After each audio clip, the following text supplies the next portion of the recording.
بسم اللہ الرحمن الرحیم۔ مولانا رومی جس انداز سے لوگوں کو مثالوں سے سمجھاتے تھے، واہ مولانا رومی، کاش آپ کا دور، آپ کا زمانہ ملتا۔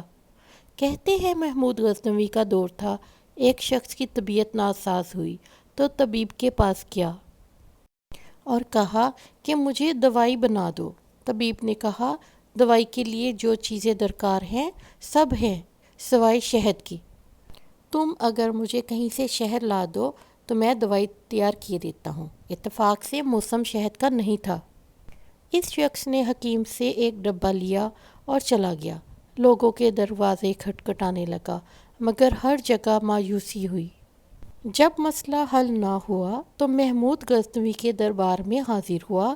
کہتے ہیں وہاں ایاز نے دروازہ کھولا اور دستک دینے والے کی رواداد سنی۔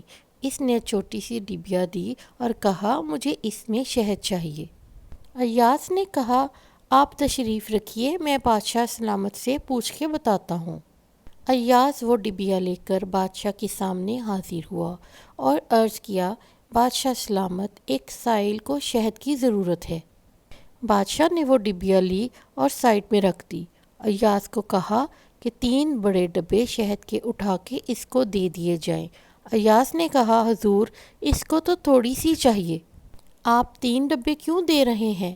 بادشاہ نے ایاز سے کہا ایاز، وہ تو مزدور آدمی ہے، اس نے اپنی حیثیت کے مطابق مانگا ہے۔ ہم بادشاہ ہیں، ہم اپنی حیثیت کے مطابق دیں گے۔ مولانا رومی فرماتے ہیں آپ اللہ تعالیٰ سے اپنی حیثیت کے مطابق مانگے، وہ اپنی شان کے مطابق عطا کرے گا، شرط یہ ہے کہ مانگے تو صحیح۔